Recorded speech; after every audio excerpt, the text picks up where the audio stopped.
આંતરરાષ્ટ્રીય મહિલા દિવસ નિમિત્તે પોલીસ વિભાગ દ્વારા મહિલા જાગૃતિ સેમિનાર અને વાનગી સ્પર્ધાનું આયોજન। આંતરરાષ્ટ્રીય મહિલા દિવસની વિશેષ ઉજવણીના ભાગરૂપે ભરૂચ જિલ્લા પોલીસ વિભાગ દ્વારા એક અવેરનેસ સેમિનારનું આયોજન કરવામાં આવ્યું હતું। ભરૂચ કોઓપરેટિવ બેંકના સભાખંડમાં યોજાયેલા આ કાર્યક્રમમાં આંગણવાડીની બહેનો સહિત આશરે 300 જેટલી મહિલા કર્મચારીઓ ઉત્સાહભેર સહભાગી થઈ હતી। આ અવસરે મહિલાઓની કલા કૌશલ્યને પ્રોત્સાહન આપવા માટે વાનગી સ્પર્ધાનું પણ સુંદર આયોજન કરવામાં આવ્યું હતું, જેમાં મોટી સંખ્યામાં બહેનોએ પોતાની કૃતિઓ પ્રદર્શિત કરી હતી। આ સમગ્ર કાર્યક્રમ ભરૂચ જિલ્લા પોલીસ અધિક્ષક અક્ષયરાજ મકવાણા તથા નાયબ પોલીસ અધિક્ષક સી.કે. પટેલના સીધા માર્ગદર્શન હેઠળ યોજાયો હતો। કાર્યક્રમમાં મહિલા પોલીસ સ્ટેશનના પોલીસ સબ ઇન્સ્પેક્ટર વી.એ. આહિર વિશેષ રૂપે ઉપસ્થિત રહ્યા હતા।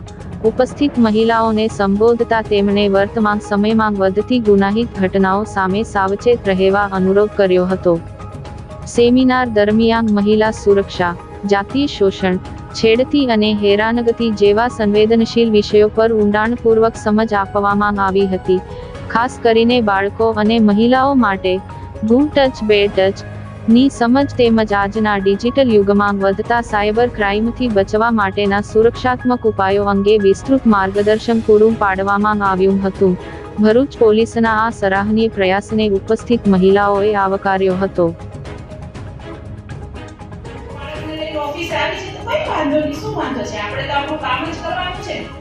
પછી મને વિચાર આવ્યો કે આ એક દિવસ મારી ઓફિસમાં એનું બાળક હું હાચું તો આપણે કેટલા બાળકો હાચવીએ છીએ?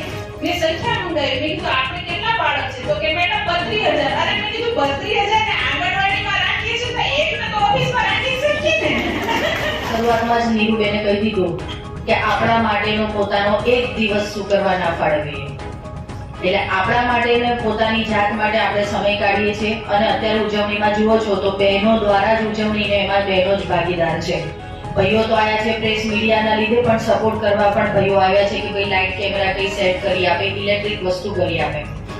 તો ભાઈઓ આપણને સન્માનિત કરતા તો કરે, પણ બહેનો અહીંયા સન્માનિત કરે છે તો તમે જોઈ લો કે આથી વિશેષ મોટું ઉદાહરણ કયું હોઈ શકે કે જેમાં બહેનો બહેનોને જ સફળ કરે છે। સ્ત્રી સ્ત્રીની દુશ્મન હોય આ શબ્દ બહુ સાંભળ્યો હશે, પણ હવે એને આપણે બદલવાનો છે। સ્ત્રી સ્ત્રીની જ તાકાત હોય છે।